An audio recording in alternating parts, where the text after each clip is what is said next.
I wanna be loved by you, just you. Bonjour, bonjour.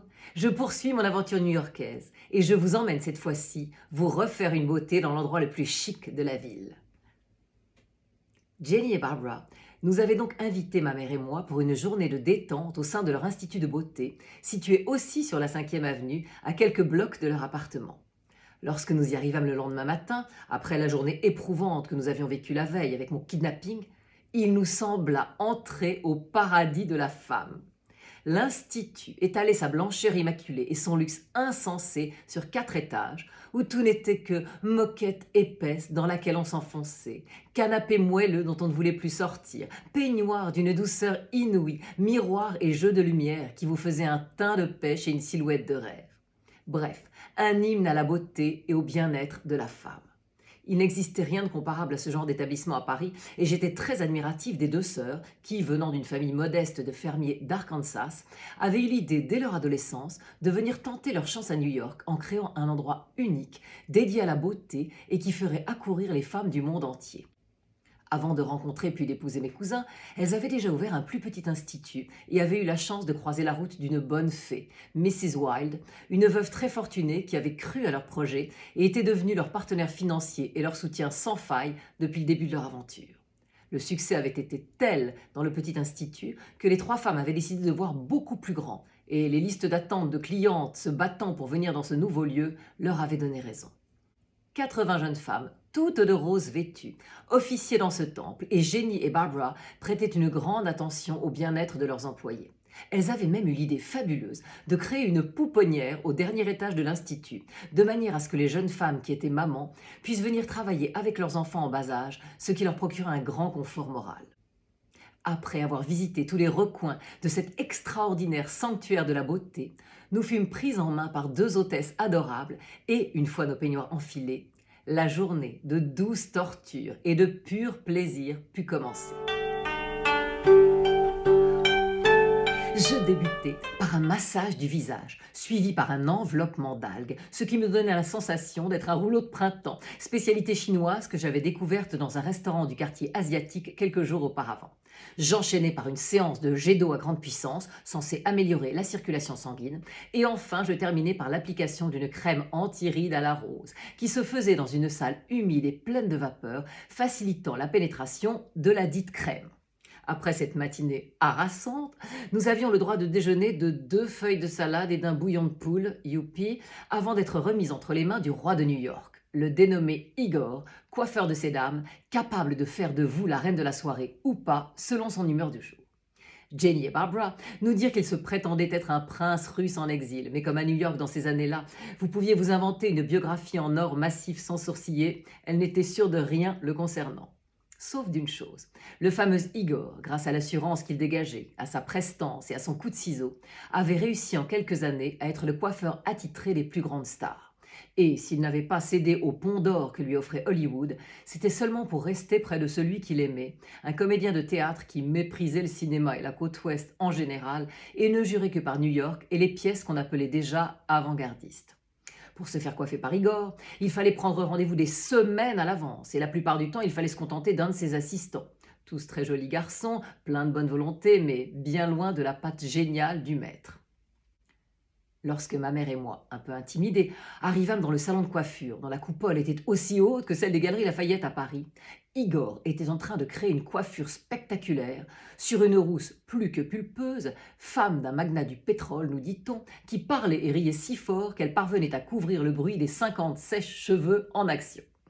Elle disait que le To New York serait évidemment au bal du Plaza et elle énumérait ensuite les célibataires qu'il restait à attraper, les couples qui battaient de l'aile, les fortunes qui étaient en train de se faire et celles qui se défaisaient. Pendant son flot de paroles, chacune des autres clientes faisait semblant d'être plongée dans la lecture d'un magazine d'un air blasé. Mais en réalité, personne n'en perdait une miette, car à New York, colporter des ragots était le sport national. Nous nous étions faites discrètes en attendant notre tour, mais soudain, le regard d'Igor se posa sur ma mère. Il resta le peigne en l'air, ouvrit la bouche, puis, Abandonnant la rouquine sans autre forme de procès, il se précipita sur maman en déclarant qu'il n'avait jamais rencontré une telle beauté naturelle et que si elle lui faisait l'honneur de passer entre ses doigts, il essaierait d'illuminer encore, si cela était possible, sa chevelure de déesse, même s'il n'était qu'un modeste petit ver de terre amoureux d'une étoile. Je rappelle que son compagnon faisait du théâtre et il avait donc quelques tirades en stock. Puis, malgré les protestations, il annula toutes ses autres clientes, en disant que lorsqu'on rencontre une fois dans sa vie la vraie beauté, tout le reste doit s'effacer. La rousse, qui n'était précisément pas du genre effacé, fit un scandale en jurant qu'elle ne mettrait plus les pieds dans l'institut, mais Jenny et Barbara, tout en se confondant en excuses, savaient bien que pour l'instant, rien ne pouvait rivaliser avec leur lieu de rêve et qu'elle leur reviendrait dès la semaine suivante. Ma mère, depuis notre arrivée à New York, s'était totalement transformée.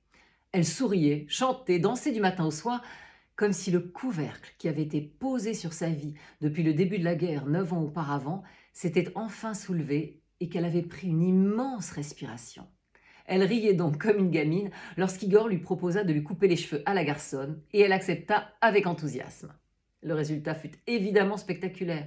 Cette coupe mettant en valeur l'ovale parfait de son visage, ses yeux en amande couleur lagon et son cou gracieux.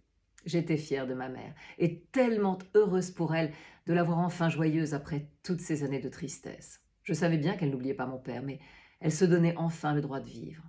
Pendant qu'Igor la coiffait, les conversations allaient bon train et je me délectais de ses potins. Il était beaucoup question d'un certain Marmaduke Jr., que l'on appelait The Duke, héritier d'une des plus grosses fortunes de New York, qui visiblement enchaînait les conquêtes, voire même les accumulait. Ces deux dernières victimes avaient découvert récemment l'existence l'une de l'autre et s'étaient déclaré une guerre à mort pour essayer de passer la bague au doigt du fameux Don Juan.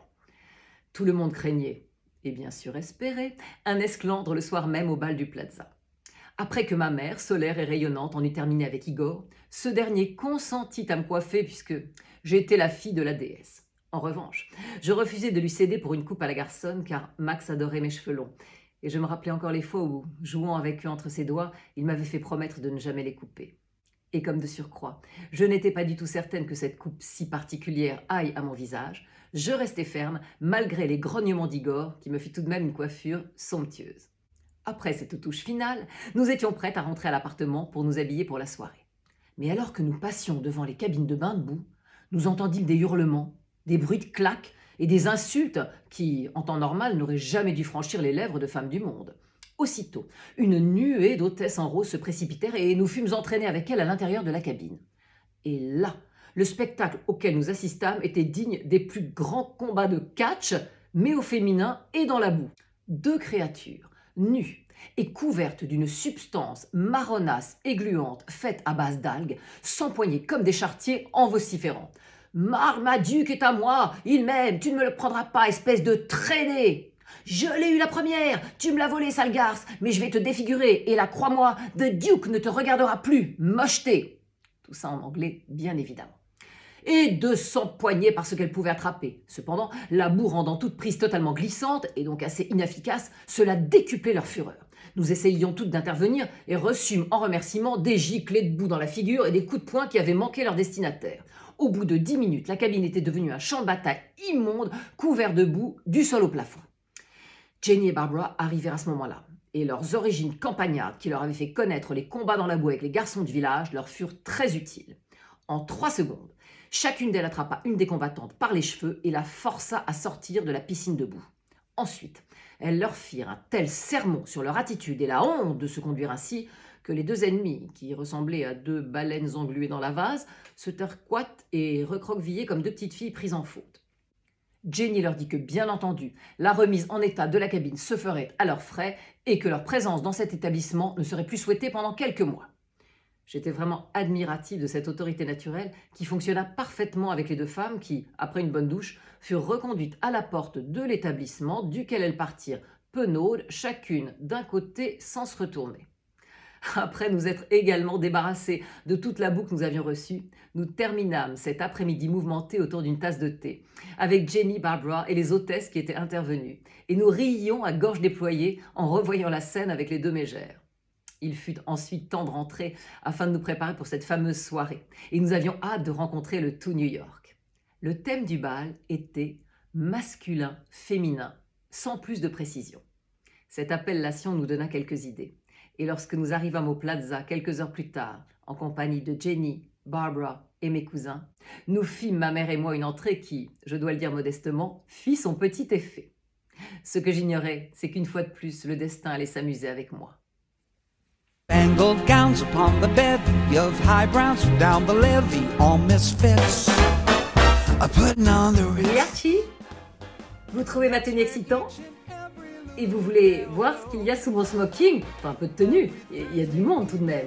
Bon, je vais montrer à Archie ce qu'est une femme qui en a. Alors à très vite pour la suite de mes aventures. see them spin their last 2 bits, putting on the ritz.